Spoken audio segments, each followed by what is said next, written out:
Hello, कैसे हो आप सभी लोग। द पॉलिटिकल मास्टर में एक बार फिर से आप सभी का स्वागत है। इस वीडियो में क्लास 9 का जो नागरिक शास्त्र है, political science civics complete syllabus one shot video, और इन बुक से जितने भी क्वेश्चंस आपके एनुअल एग्ज़ाम 2025 में बनने वाले हैं, उन सभी क्वेश्चंस को हमने इसमें शामिल किया है। सो प्लीज़ एंड तक ज़रूर देखिएगा। मोस्ट इम्पॉर्टेंट क्वेश्चन है, एंड तक देखना है, स्क्रीनशॉट ले लेना है, नोट डाउन कर लेना है जो भी क्वेश्चंस मैं आप सभी को इस सिंगल वन शॉट वीडियो में कवर करने वाला हूँ उन सभी का। तो चलिए इस वीडियो शुरू करते हैं, और 20 नंबर जो है पॉलिटिकल साइंस की बुक से आप पूरे कर लीजिए इस सिंगल वन शॉट वीडियो से।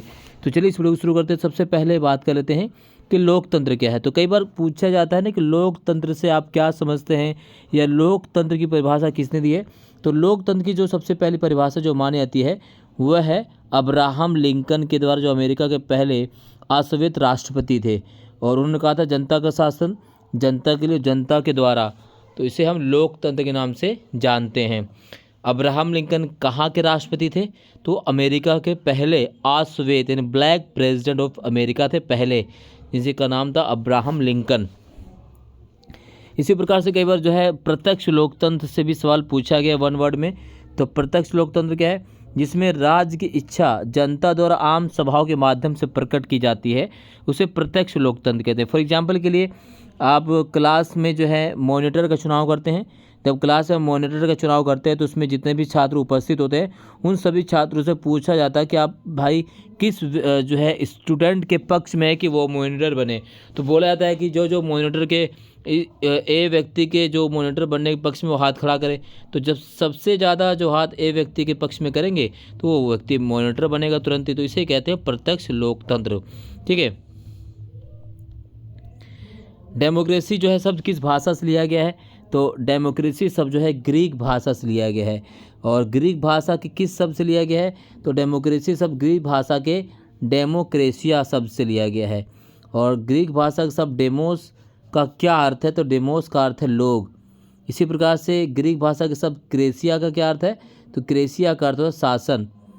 और डेमोक्रेसी का शाब्दिक अर्थ क्या है? जनता का शासन। इस प्रकार से जो है वन वर्ड एमसीक्यू में क्वेश्चन आपसे पूछे जा सकते हैं। इसी प्रकार से क्या पाकिस्तान में लोकतंत्र है? तो आप कह सकते हैं वर्तमान में जो है पाकिस्तान में लोकतंत्र है। यहाँ से एक क्वेश्चन आता है 1999 में पाकिस्तान में किसके द्वारा जो सैनिक शासन की स्थापना की गई थी? वह है जनरल परवेज मुशर्रफ। ठीक है, जनरल परवेज मुशर्रफ के द्वारा जो है पाकिस्तान में सैनिक शासन की स्थापना 1999 में की गई थी। ये क्वेश्चन काफ़ी इंपॉर्टेंट है, कई बार पूछा जाता है। किस देश में 2015 तक जो है नागरिकों को वोट डालने का अधिकार नहीं था महिलाओं को? वो देश था सऊदी अरेबिया। परंतु वर्तमान में वहाँ पर महिलाओं को भी वोट डालने का अधिकार दे दिया गया है। ठीक है ना। इसी प्रकार से प्रतिनिधि लोकतंत्र अपनाने के क्या कारण हैं? तो प्रतिनिधि लोकतंत्र अपनाने के कारण है, तो इस तरह से इसको आप जो है इसका आंसर लिख सकते हैं। इसी प्रकार से लोकतंत्र जो है अन्य सरकारों से बेहतर क्यों है? तो लोकतंत्र जो है अन्य सरकारों से बेहतर है, इसका जो सबसे पहला महत्वपूर्ण कारण है लोगों के हितों की रक्षा इसमें की जाती है। दूसरा, ये जनमत पर आधारित होता है। तीसरा, इसमें उत्तरदायी शासन होती है, नागरिकों के गौरव में वृद्धि होती है, समानता पर आधारित शासन होता है, विचार विमर्श में वाद विवाद होते हैं, आलोचना का अधिकार होता है, निर्णयों पर पुनर्विचार किया जाता है। तो इस तरह यहाँ पे थोड़ा सा मैच पीडीएफ हो चुका है, तो लेकिन इसमें यहाँ पर सब उत्तर लिखा हुआ है। इसी प्रकार से आप जो है क्वेश्चन पूछा जा सकता है कि प्रजातंत्र की सफलता के लिए किन्हीं 5 आवश्यक शर्तों का वर्णन कीजिए, या लोकतंत्र की मुख्य विशेषताएं बताइए। तो ये जो है आप इसको कवर कर सकते हैं, यहाँ से जो है क्वेश्चन पूछा जाएगा। ठीक है। इसी प्रकार से लोकतंत्र गुण पूछा जा सकता है। तो लोकतंत्र ये जनमत पर आधारित है, ये समानता के सिद्धांत पर आधारित है, राजनीतिक शिक्षा इसके लिए जरूरी है, क्रांति का डर नहीं, नागरिकों के गौरव में वृद्धि होती है, विवादों मतभेदों का हल लोकतंत्र में आसानी से निकाला जा सकता है। तो लोकतंत्र के गुण हैं। अवगुण क्या क्या है? तो लोकतंत्र के जो अवगुण, यहाँ से भी क्वेश्चन पूछा जा सकता है। तो लोकतंत्र का जो पहला गुण है, इसे अज्ञानियों और अयोग्य और मूर्खों का शासन कहा जाता है, क्योंकि लोकतंत्र में कोई ये नहीं है कि भाई अगर आप चुनाव लड़ रहे हैं तो आप क्लास 10th पढ़े होने चाहिए, आप चुनाव लड़ रहे हैं तो क्लास 12 पास आउट होना। जिस प्रकार से नौकरी के लिए योग्यता की आवश्यकता होती है, चुनाव लड़ने के लिए किसी प्रकार की योग्यता की आवश्यकता नहीं है, इसका कोई पैरामीटर डिसाइड नहीं किया गया है। तो ये इसे लोकतंत्र को जो है अज्ञानियों, आयोग और मूर्खों का शासन भी कहा जाता है। दूसरा है, ये गुणों के स्थान पर संख्या को अधिक महत्व देता है। तो लोकतंत्र क्या है, बहुसंख्या को ज़्यादा इंपॉर्टेंस देता है। भीड़ तंत्र, लोकतंत्र का दूसरा रूप क्या है, भीड़ तंत्र है। जिसके पक्ष में ज़्यादा लोग रहेंगे उसी को जो है मान्यता होगी, जिसके पक्ष में कम लोग रहेंगे उसकी मान्यता नहीं होगी। ये उत्तरदायी शासन नहीं है। ये लोकतंत्र जो है बहुत खर्चीली प्रणाली है, चुनाव बहुत पैसा खर्च होता है। जिसके पास ज़्यादा पैसे होते वही चुनाव लड़ सकता है, अमीरों का शासन इसे कहते हैं। अस्थायी है, चुनाव जो है पार्टियां कभी भी दल बदल कर सकती है, पार्टियां कभी भी गिर सकती हैं। भ्रष्टाचार बहुत होता है, नैतिक स्तर में बहुत ज़्यादा गिरावट आती है। चुनाव जीतने के लिए लोग किसी भी स्तर तक जा सकते हैं लोकतंत्र में। तो ये सारी चीज़ें यहाँ से लोकतंत्र के अवगुण से क्वेश्चन पूछा जा सकता है। अगला है संविधान। यहाँ से क्वेश्चन जो है पूछा जाएगा 5 से 6 नंबर के क्वेश्चन यहाँ से फिक्स है। संविधान निर्माण से क्वेश्चन बहुत बार पूछा गया है। तो भारत में संविधान निर्माण से, अफ्रीका से के संविधान निर्माण से क्वेश्चन पूछा था। अफ्रीका के जो राष्ट्रपति हैं, जो पहले राष्ट्रपति थे अफ्रीका के, नेल्सन मंडेला, उनकी आत्मकथा the long walk to freedom, ठीक है, उनकी आत्मकथा क्या है, the long walk to freedom. तो यहाँ से कई बार क्वेश्चन पूछा गया है, इसे आपको कवर कर लेना है। इसी प्रकार से दक्षिण अफ्रीका को स्वतंत्र कराने के लिए नेल्सन मंडेला को कड़ा संघर्ष करना पड़ा। तो नेल्सन मंडेला जो है कितने सालों तक जेल में रहे, तो नेल्सन मंडेला जो 28 वर्ष तक जेल में रहे। दक्षिण अफ्रीका का संविधान कब बनकर तैयार हुआ, ठीक है, तो दक्षिण अफ्रीका का जो संविधान था 1996 में तैयार हुआ, 1996 में 2 साल लग जाते हैं। और दक्षिण अफ्रीका स्वतंत्र होता है 26 अप्रैल 1994 को, ठीक है। इस प्रकार से क्वेश्चन पूछा जाता है। भारत की बात करें तो भारत के संविधान का निर्माण किसने किया, तो भारत के संविधान का निर्माण संविधान सभा द्वारा किया गया। और संविधान सभा किस मिशन के माध्यम से बुलाई गई भारत में, तो है कैबिनेट मिशन के माध्यम से। तो 1940 के कैबिनेट मिशन ने संविधान की रचना के लिए संविधान सभा का प्रस्ताव दिया और संविधान सभा के सदस्यों का चुनाव जो जुलाई 1946 में होता है। इसी प्रकार से भारतीय संविधान सभा की पहली बैठक कब हुई, तो पहली बैठक 9 दिसंबर 1946 को होती है और इसके अध्यक्ष होते हैं डॉक्टर सच्चिदानंद सिन्हा। बाद में 11 दिसंबर 1946 को दूसरी बैठक होती है, तब इसकी अध्यक्षता करते हैं डॉक्टर राजेंद्र प्रसाद, जो परमानेंट मेंबर होते हैं भारतीय संविधान सभा के। इसी प्रकार से भारतीय संविधान सभा के कुल कितने सदस्य थे, तो भारतीय संविधान सभा के पहले जो सदस्य थे आज़ादी से पहले 389, बाद में कितने गए, बाद में 299 ही सदस्य रहे आज़ादी के बाद।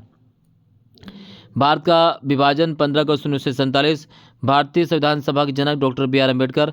इसी प्रकार से प्रारूप समिति के अध्यक्ष भी थे डॉक्टर बी आर अम्बेडकर।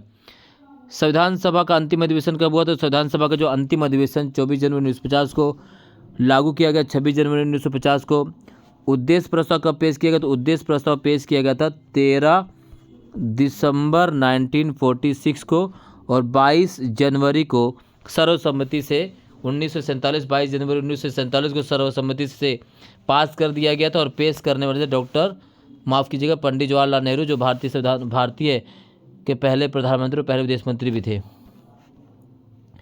तो भारत में संविधान सभा के सदस्यों का चुनाव जुलाई 1946। संविधान सभा के अस्थायी अध्यक्ष थे डॉक्टर सच्चिदानंद सिन्हा, परमानेंट थे डॉक्टर राजेंद्र प्रसाद। डॉक्टर अम्बेडकर थे मौजूदा कमेटी से कहा जाता प्रांत जो है प्रारूप समिति। संविधान सभा का प्रथम अधिवेशन 9 दिसंबर 1946, अंतिम अधिवेशन 24 जनवरी 1950। भारत का संविधान किस दिन लागू किया गया, 26 जनवरी 1950। इस प्रकार से क्वेश्चन जो है 1 नंबर में आपसे पूछे जा सकते हैं। संविधान सभा ने राष्ट्रीय ध्वज कब अपनाया, तो 22 जुलाई 1947 को संविधान सभा ने राष्ट्रीय ध्वज को अपनाया था। इसी प्रकार से प्रस्तावना में किस प्रकार के न्याय का वर्णन किया गया, सामाजिक, आर्थिक और राजनीतिक न्याय का वर्णन किया गया है, ठीक है। नेल्सन मंडेला कितने वर्ष तक जेल में रहे, तो नेल्सन मंडेला जो 28 वर्ष तक जेल में रहे। उनकी आत्मकथा का नाम क्या है, the long walk to freedom. Bharat का संविधान सभा ने बनाया। दक्षिण अफ्रीका का जो है स्वतंत्र कब होता है, 26 अप्रैल 1994 में स्वतंत्र होता है। संविधान सभा के सदस्यों के चुनाव जुलाई 1946 को। मसौदा समिति ड्राफ्टिंग कमेटी के अध्यक्ष कौन थे, डॉक्टर बी आर अंबेडकर थे। इस प्रकार से जो 1 नंबर में क्वेश्चन पूछा जाता है। भारतीय संविधान को बनने में कितने समय लगे? 2 साल 11 महीने 18 दिन। किसी एक देश का नाम लेके जिसका संविधान अलिखित है, तो इंग्लैंड का संविधान जो अलिखित संविधान है, ठीक है। इसी प्रकार से क्वेश्चन पूछा जाता है, संविधान सभा के किन्हीं 4 महत्वपूर्ण सदस्यों के नाम लिखना है। तो वो महत्वपूर्ण सदस्य doctor Rajendra Prasad, doctor Ambedkar, Pandit Jawaharlal Nehru, SC. Mukherjee. हमने जो संसदीय शासन प्रणाली किस देश से ली? तो हमने संसदीय शासन प्रणाली जो है ब्रिटेन से ली है। बाद में मौलिक अधिकार कहाँ से लिए गए? तो अमेरिका से लिए गए हैं। राज्य के नीति निर्देशक सिद्धांत आयरलैंड से लिए गए हैं। इस प्रकार से जो है क्वेश्चन पेपर में पूछा जाता है। संविधान सभा ने कुल कितने दिन संविधान के मसौदे पर विचार किया? तो 114 दिन जो है संविधान के मसौदे पर विचार किया गया। संविधान सभा की 2 महिला सदस्य कौन थी? तो श्रीमती सरोजनी नायडू और श्रीमती विजय लक्ष्मी पंडित, ठीक है। भारतीय संविधान के से संबंधित उद्देश्य प्रस्ताव किसने पेश किया? इसमें क्या क्या कहा गया था? तो उद्देश्य प्रस्ताव पंडित जवाहरलाल नेहरू ने पेश किया और इसे पास किया गया 22 जनवरी 1947 को। उस प्रस्तावना से जो भी क्वेश्चन पूछे जा सकते हैं, सभी क्वेश्चन आपको कवर कर लेना है। लोकतांत्रिक देशों में संविधान का महत्व अधिक क्यों होता है? तो लोकतांत्रिक देशों में संविधान का महत्व क्यों होता है, काफ़ी इंपॉर्टेंट है, ठीक है। अगला चैप्टर है चुनावी राजनीति। चुनाव क्या होते हैं? तो चुनाव वह माध्यम है जिसके माध्यम से जनता अपने प्रतिनिधियों का चुनाव करती है। चुनाव वह माध्यम है जिसके माध्यम से जनता अपने प्रतिनिधि का चुनाव करती है, ठीक है। इसी प्रकार से चुनाव कितने प्रकार का होता है? चुनाव 3 प्रकार का होता है। पहला होता है आम चुनाव, दूसरा होता है उपचुनाव और तीसरा होता है मध्यवर्ती चुनाव। तो आम चुनाव, उपचुनाव क्या होता है? तो प्रत्येक 5 साल में चुनाव होता है तो उसे आम चुनाव कहा जाता है। उपचुनाव क्या होता है? मान लेते हैं कि कोई जो है प्रतिनिधि या कोई एमएलए, कोई सांसद जो आम चुनाव में चुन लिया जाता है, लेकिन 2 साल पहले, 1 साल बाद या 6 महीने बाद या तो अपने पद से इस्तीफा दे देता है या उसकी आकस्मिक मृत्यु हो जाती है। जब उसका पद खाली हो जाता है तो इस पद को भरने के लिए जो चुनाव कराया जाता है उसे मध्यवर्ती चुनाव के नाम से उसे उपचुनाव के नाम से जानते हैं। इसी प्रकार से मध्यवर्ती चुनाव होता है, ठीक है। मध्यवर्ती चुनाव क्या होता है? मान लेते हैं कि सरकार गिर जाती है, सरकार 5 साल के लिए बनाई जाती है, लेकिन सरकार जो है 5 साल से पहले ही सरकार गिर जाती है। उसके बाद जो चुनाव होता है उसे कहा जाता है मध्यवर्ती चुनाव, ठीक है। इसी प्रकार से जो है ये क्वेश्चन जो पेपर में पूछे जाते हैं। लोकसभा चुनाव लड़ने के लिए उम्मीदवार की न्यूनतम आयु कितनी है? 25 वर्ष। राज्यसभा के लिए 30 वर्ष, राष्ट्रपति के लिए 35 वर्ष, प्रधानमंत्री के लिए 25 वर्ष, ठीक है, विधानसभा के लिए 25 वर्ष। इस प्रकार से जो है क्वेश्चन पेपर में पूछा जाता है, ठीक है ना।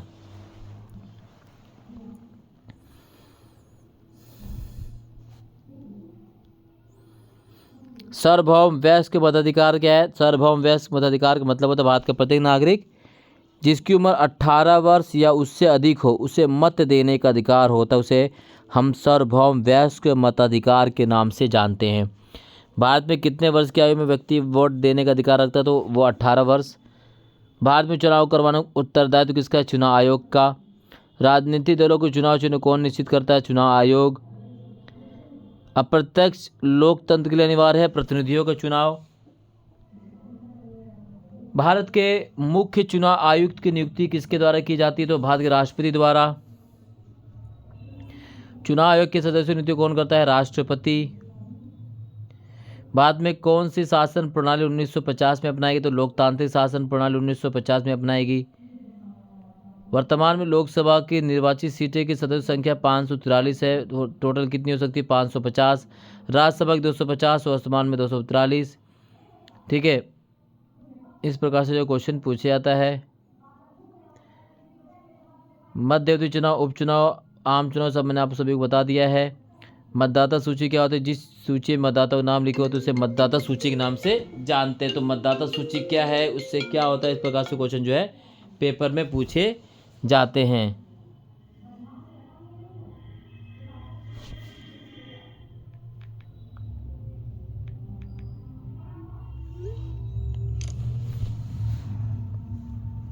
ठीक है। इसके अलावा भारतीय निर्वाचन आयोग द्वारा जिन समस्याओं का सामना किया जाता है उनमें से किन्हीं दो का उल्लेख कीजिए। तो पहला, चुनाव आयोग का कार्य पहले की अपेक्षा अत्यधिक बढ़ गया है, परंतु उसके लिए चुनाव आयोग के पास कर्मचारियों का अभाव है। दूसरा है, चुनाव आयोग चुनाव सुधारों के लिए अनेक कदम उठाता है, लेकिन इसके लिए उसे राजनीतिक दलों का समर्थन नहीं मिल पाता है। भारत में निर्वाचन प्रक्रिया की किन्हीं दो अवस्थाओं को उल्लेख कीजिए। पहला है चुनाव क्षेत्र निश्चित करना और दूसरा चुनाव तिथि की घोषणा करना। इसी प्रकार से भारत में चुनाव प्रणाली दो दोष तो है, धन का अधिक खर्च होना और चुनाव में अपराधियों का प्रवेश, ये दो दोष है। इसी प्रकार से 5 दोष भी पूछ सकता है। चुनाव आयोग के 5 महत्वपूर्ण कार्य लिखे। मतदाता सूचियों को तैयार करना, चुनाव के लिए तिथि निश्चित करना, चुनाव का निरीक्षण निर्देशन नियंत्रण करना, सदस्यों की अयोग्यता संबंधी परामर्श करना और भारतीय चुनाव प्रणाली की प्रमुख विशेषताएं। पहला है वयस्क मताधिकार, दूसरा है संयुक्त चुनाव पद्धति, तीसरा है अनुसूचित जाति और पिछड़े वर्ग के लिए सुरक्षित स्थान दिया गया है, गुप्त मतदान भी होता है और प्रत्यक्ष चुनाव। ये क्वेश्चन इंपॉर्टेंट, यहाँ से 5 नंबर में क्वेश्चन बन सकते हैं। तो भारत में चुनाव प्रक्रिया शुरू होने से परिणाम समाप्त होने तक कौन कौन से भिन्न पड़ाव से निकलती है। तो ये सारे क्वेश्चन जो पेपर में पूछे जा सकते हैं। भारत की निर्वाचन प्रणाली की कोई 5 कमजोरियाँ लिखी, काफ़ी इंपॉर्टेंट क्वेश्चन है। निर्वाचन प्रणाली की 5 कमजोरियाँ। भारतीय चुनाव प्रणाली में कोई 5 महत्वपूर्ण सुधार, ये भी क्वेश्चन पूछा जा सकता है। ठीक है। भारत सरकार द्वारा चुनाव व्यवस्था में किए गए 5 सुधार लिखे, तो ये भी क्वेश्चन जो इम्पोर्टेंट है। चुनाव चिन्ह का क्या मतलब है। चुनाव प्रक्रिया को और अधिक प्रजातांत्रिक बनाने के लिए 3 सुधारों की व्याख्या करें। ठीक है। तो ये क्वेश्चन जो है सारी चीज़ें काफ़ी इम्पोर्टेंट, इसे आपको कवर कर लेना है। अगला है संस्थाओं का कामकाज। तो संस्थाओं का कामकाज की बात करें तो यहाँ से जो है एक क्वेश्चन 5 नंबर में कंप्लीट आएगा। गठबंधन सरकार क्या होती है, काफ़ी इंपॉर्टेंट है। गठबंधन सरकार का मतलब क्या होता है। गठबंधन सरकार का मतलब होता है जब किसी भी आम चुनाव में किसी भी राजनीतिक दल को इतनी सीटें प्राप्त नहीं हो पाती कि वह अकेले दम पर सरकार बना सके, तो इसके लिए वो क्या करती है, 2 या 2 से अधिक राजनीतिक पार्टी मिलकर सरकार बनाती है, तो उसे गठबंधन सरकार के नाम से जाना जाता है। ठीक है। इसी प्रकार से कार्यपालिका क्या होती है, न्यायपालिका क्या है, विधानपालिका क्या है। तो कार्यपालिका, विधानपालिका, न्यायपालिका से क्वेश्चन 1-1 नंबर के पूछा जा सकता है। ध्यान आकर्षण प्रस्ताव क्या है। तो ऐसा प्रस्ताव जिसके अंतर्गत संसद के सदस्य का सरकार का ध्यान किसी विशेष समस्या को दिलाते उसे ध्यान आकर्षण प्रस्ताव कहा जाता है। ठीक है। ये क्वेश्चन पूछा जा सकता है। इसी प्रकार से राज्यसभा का सदस्य बनने के लिए आयु कितनी होनी चाहिए।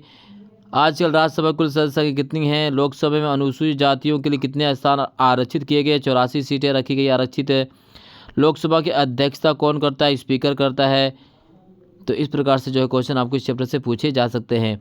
निषेधाधिकार का मतलब क्या होता है। तो निषेधाधिकार का अर्थ अपनी असहमति प्रकट करना अथवा प्रस्ताव के विरोध में मतदान कर उस प्रस्ताव को अस्वीकार करना, इसे निषेधाधिकार के नाम से जाना जाता है। संकट काल कितने प्रकार का होता है, 3 प्रकार का होता है। राष्ट्रपति राष्ट्रीय संकट काल घोषणा कब करता है, जब युद्ध घोषणा हो, युद्ध की या विदेशी आक्रमण या सशस्त्र विद्रोह की स्थिति में कर सकता है। राष्ट्रपति लोकसभा में कितने सदस्य मनोनीत करता, तो 2 मनोनीत कर सकता था। एंग्लो इंडियन वर्तमान में ऐसी स्थिति को समाप्त कर दिया गया है। राज्यसभा में 12 सदस्यों को राष्ट्रपति जो मनोनीत करता है। ठीक है।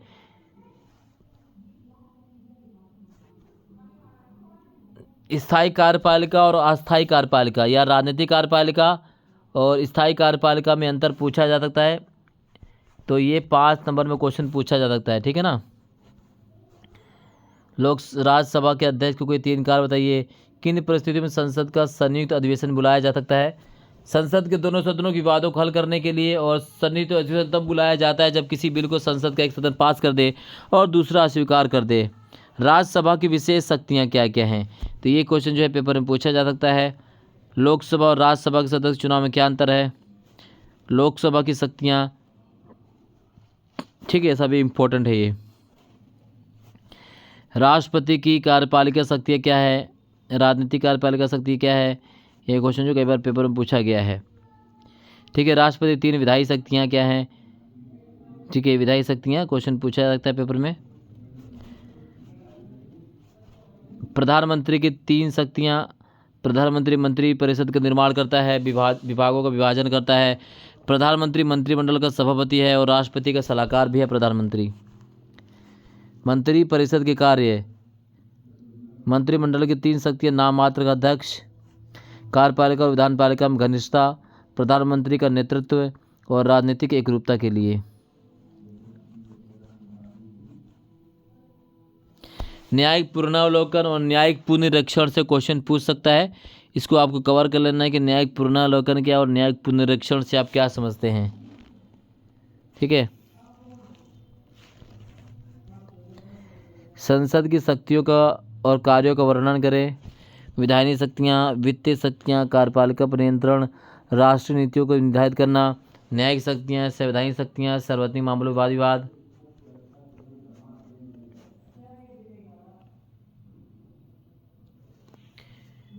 राज्यसभा की शक्तियों का वर्णन अथवा राज्यसभा लोकसभा के मुकाबले में शक्तिहीन सदन है, लेकिन वह आदर्श द्वितीय सदन बन गया है, चर्चा करें। ठीक है, क्वेश्चन जो पूछा जा सकता है।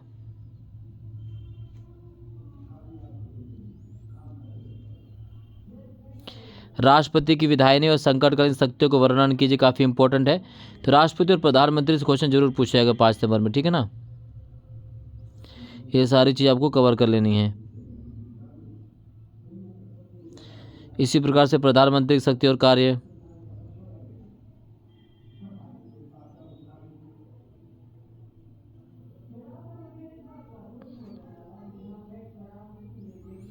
सर्वोच्च न्यायालय की शक्तियां व कार्य का वर्णन कीजिए। ठीक है, और सर्वोच्च न्यायालय के आरंभिक और अपीलीय क्षेत्राधिकार उदाहरण से स्पष्ट कीजिए। ठीक है, ये क्वेश्चन इम्पोर्टेंट हैं।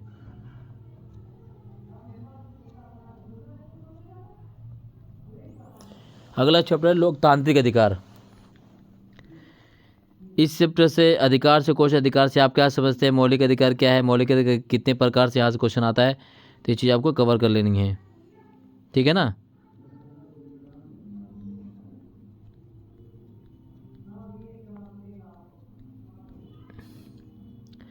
अधिकार का क्या अर्थ है, अधिकारों की विशेषताएं बताइए, अधिकारों की 2 परिभाषाएं, अधिकारों को वर्गीकरण, प्राकृतिक अधिकार, नैतिक अधिकार, कानूनी अधिकार। मौलिक अधिकार का क्या अर्थ है, भारतीय संविधान कुल कितने मौलिक अधिकार दिए गए हैं, इन सभी क्वेश्चन जो है पूछा जाता था। अधिकार से क्वेश्चन डेफिनेटली आपके पेपर में आएगा ही आएगा। ठीक है, हमारे संविधान में निहित मौलिक अधिकारों पर एक संक्षिप्त लेख लिखिए। तो जो है भारतीय संविधान में, मूल संविधान में 7 मौलिक अधिकार थे, लेकिन संपत्तिक अधिकार जो है उसे 1978 में 44वें संविधान संशोधन के माध्यम से हटा दिया गया है। वर्तमान में 6 मौलिक अधिकार हैं। पहला समानता का अधिकार, दूसरा है स्वतंत्रता का अधिकार, तीसरा शोषण के विरुद्ध अधिकार, चौथा धर्म की स्वतंत्रता अधिकार, 5वां संस्कृति और शिक्षा संबंधी अधिकार और छठा है संवैधानिक उपायों का अधिकार। ठीक है, अगला है कि भारतीय नागरिकों को प्रदान किए गए स्वतंत्रता संबंधी अधिकारों का वर्णन कीजिए। तो स्वतंत्रता भारतीय संविधान अनुच्छेद 19 से लेकर जो है 22 तक दी गई है। ये काफ़ी इंपॉर्टेंट है। भाषण और विचार प्रकट करने की स्वतंत्रता, शांतिपूर्ण बिना अस्त्रों के सम्मेलन की स्वतंत्रता, संस्था और संघ बनाने की स्वतंत्रता, समस्त भारत में चलने फिरने की स्वतंत्रता, भारत के किसी भी भाग में रहने और बसने की स्वतंत्रता, कोई भी व्यवसाय पेशा करने अथवा व्यापार व वाणिज्य करने की स्वतंत्रता। ठीक है, इसके जीवन की व्यक्तिगत स्वतंत्रता सुरक्षा 21 और 22 में भी दिया गया है। ठीक है, तो ये जो है आपके टोटल यानी जो हमारे नागरिक शास्त्र के बुक से कंप्लीट, ये तो कंप्लीट सिलेबस मैंने 20 नंबर आपको इससे बाहर क्वेश्चन है, तो कंप्लीट 20 नंबर पक्के हैं आपके। इसको कवर कर लेना है, रिवीजन कर लेना है, नोट्स तैयार कर लेना है। इससे बाहर क्वेश्चन इस बुक से नहीं आएगा। तो इस वीडियो में बस इतना ही। बहुत बहुत धन्यवाद। जय हिंद।